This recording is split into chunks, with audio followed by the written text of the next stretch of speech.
What is the meaning of life? I doubt whether a doctor can answer this question in general terms. For the meaning of life differs from man to man, from day to day, and from hour to hour. What matters, therefore, is not the meaning of life in general, but rather the specific meaning of a person's life at a given moment.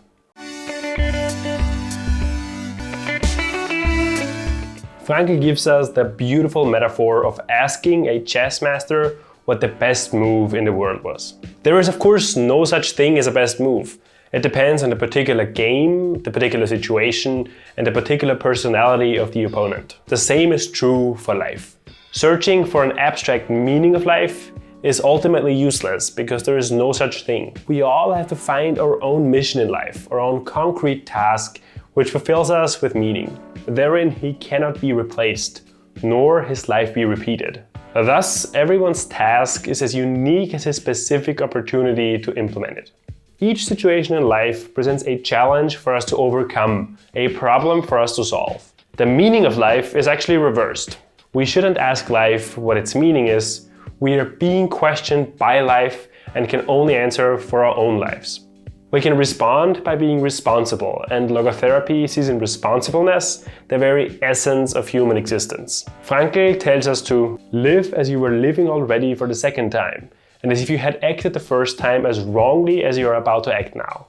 He invites us to imagine first that the present is past, and second, that the past may yet be changed. This confronts us with life's finiteness, as well as the finality of what we make of ourselves. Logotherapy tries to make us aware of our responsibleness, to find out whom or what we feel responsible for, and it does so without judgment. The role of a logotherapist is that of an eye specialist, not that of a painter. A painter tries to show us a picture of the world as he sees it, and an eye specialist tries to enable us to see it as it really is. The logotherapist's role consists of widening and broadening the visual field of the patient, so that the whole spectrum of potential meaning becomes conscious and visible to him. Now that means that true meaning isn't within us.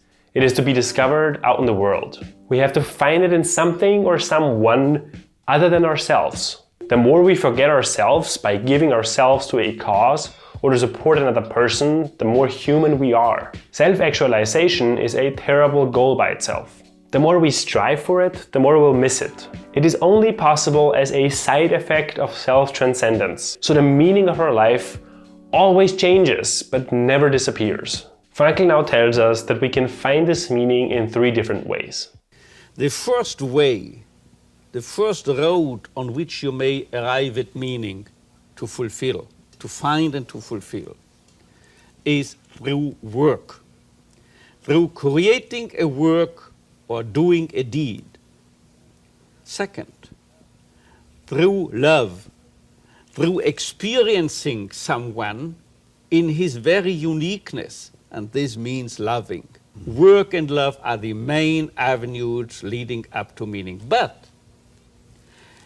if need be, if you are confronted with a fate you no longer can change, if you are confronted, say, with an incurable disease, with an inoperable cancer, even then you may find a meaning. You may even find the deepest possible, the highest conceivable meaning, because you then have an opportunity to bear witness of the human potential at its best, of the most human of all human capacities, which is to turn a tragedy into a personal triumph, to turn your predicament into an achievement on the human level. First, by creating something. That might be a piece of art, or in my case, it is these videos or a furniture that's hanging right now in my room. Second, by experiencing something or encountering someone. Or third, by the attitude we take toward unavoidable suffering. The first one seems very obvious, so let's elaborate on the second two. The second way is by experiencing something beautiful or truthful. Experiencing nature in mountains or beauty in music. Also experiencing the truth and goodness in another person, experiencing their very uniqueness, i.e. loving them.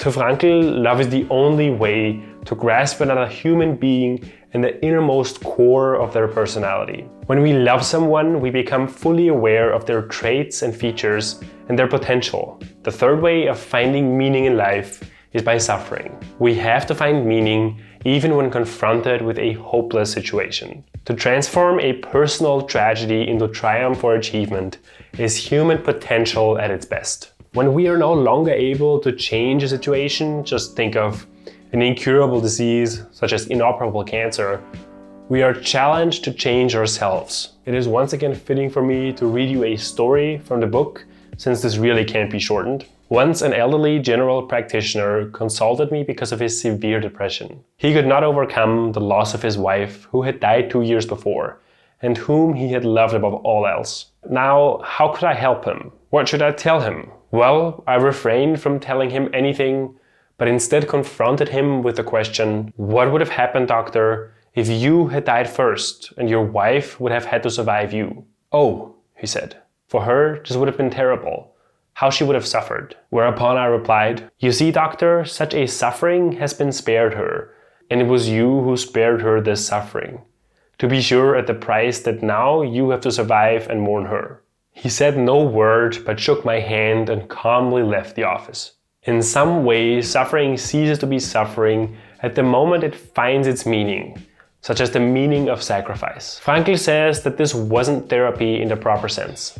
The man's despair was no disease, and Frankl couldn't change what had happened to him. But he did succeed at changing his attitude towards his suffering. This is essential in logotherapy. It doesn't seek to avoid pain or gain pleasure. It seeks to find meaning. A person is ready to suffer if that suffering has a meaning. It is important to point out that suffering isn't necessary to find meaning. Unavoidable suffering is meaningless, and we should therefore remove its cause. To suffer unnecessarily is masochistic rather than heroic. Logotherapy has a different approach to suffering compared to lots of other schools. To quote Edith Weisskopf-Jolson, a former professor of psychology at the University of Georgia, our current mental hygiene philosophy stresses the idea that people ought to be happy, that unhappiness is a symptom of maladjustment. Such a value system might be responsible for the fact that the burden of unavoidable happiness is increased by unhappiness about being unhappy.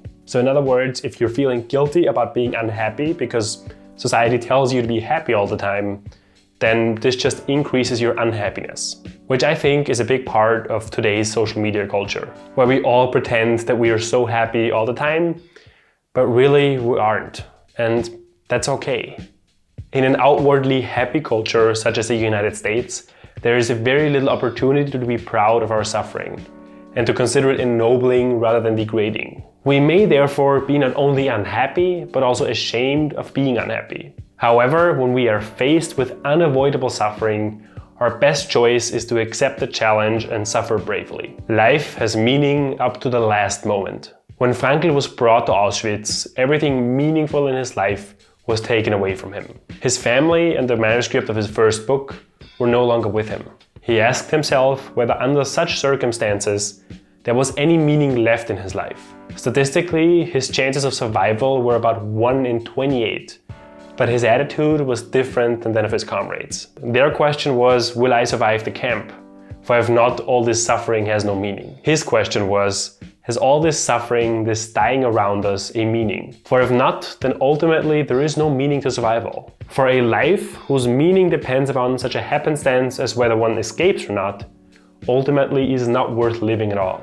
I want to add here that while Frankl references his experiences during the Holocaust, which are unimaginable to anyone who hasn't lived through it, suffering can take many different forms. It is important to get some perspective on our own life. Hopefully none of us will ever have to live through something as horrible as Frankl lived through. But thinking that our suffering isn't real in the context of how many people have it worse or what's going on around us in the world, that just isn't helpful. Everyone's experiences are real and nobody gains anything from delegitimizing problems. Anyhow, I find it very reassuring to believe that even suffering can be meaningful. Thank you for listening. Today we talked about the fact that there is no abstract general meaning of life, but we must go out in the world and find it for ourselves. The 3 ways to discover meaning in life are: 1, through creating something, for example some furniture, art or a new machine. 2, through experiencing something or someone, and 3, through the attitude we take toward unavoidable suffering.